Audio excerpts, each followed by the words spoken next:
Amalan yang pertama kali dihisab itu sholat. Kalau sholatnya oke, semua amalannya oke. Pun sebaliknya gitu. Nah, sekarang gini Kang. Sholat itu adalah saya sadar melakukan sesuatu. Oke, satu itu ya. Berarti kalau saya sadar melakukan sesuatu, si sholat tadi artinya saya terhubung dengan Allah gitu. Oke. Berarti pertanyaannya adalah kalau saya melakukan atas nama Allah dan keterhubungannya kepada Allah, maka itu akan menjadi nilai bagi kita gitu. Oke, ini berarti teman-teman ya, nih. Oke. Jadi sebetulnya konteksnya adalah kamu melakukannya niatnya untuk apa gitu. Apakah saya melakukan karena kepentingan saya atau karena saya melakukan mau transaksi?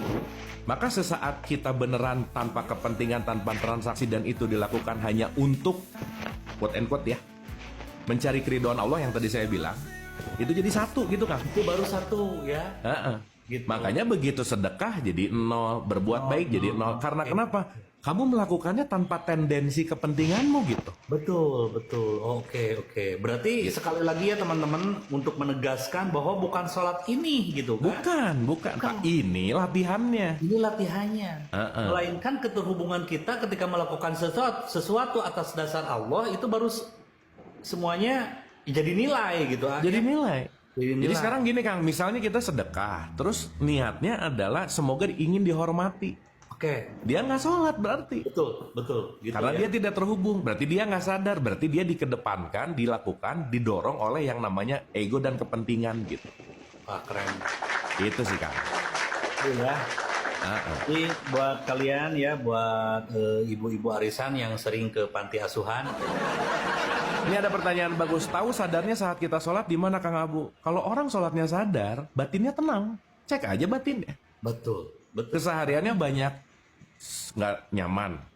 Kesehariannya banyak dengki, iri, benci, julid misalnya.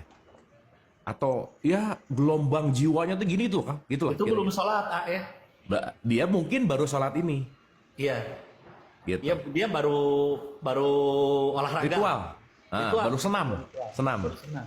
Nah, makanya bukan di senamnya yang sangat penting. Ininya latihan penting ya.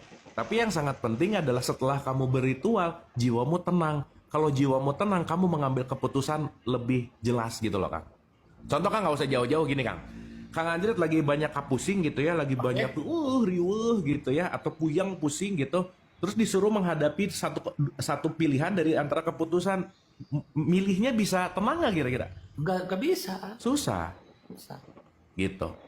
Nah makanya kenapa sesaat kita mau ngambil keputusan, menjeda dulu, supaya keputusannya tidak terjebak oleh ego gitu Kang. Contoh Kang. Banyak keputusan yang salah diputuskan ketika orang jatuh cinta Kang. Benar. Kalau udah jatuh cinta, kita dikuasai oleh hormon. Makanya kan ada kata-kata gini, kalau kamu lagi bahagia, lagi cintanya tinggi, jangan berjanji. Kalau kamu lagi ada di level bawah, lagi benci, lagi marah, jangan mengumpat karena frekuensinya rendah. Tunggu sampai di titik tengah gitu.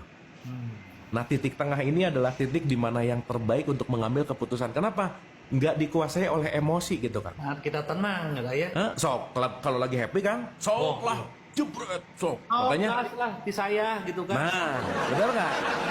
Begitu udah ngomong nanti dari saya deh gini, taunya ada sesuatu, ditagih Pak kemarin janji, aduh punten, nah mulai tuh, berarti dia dikuasai oleh gelombang emosi gitu Kang.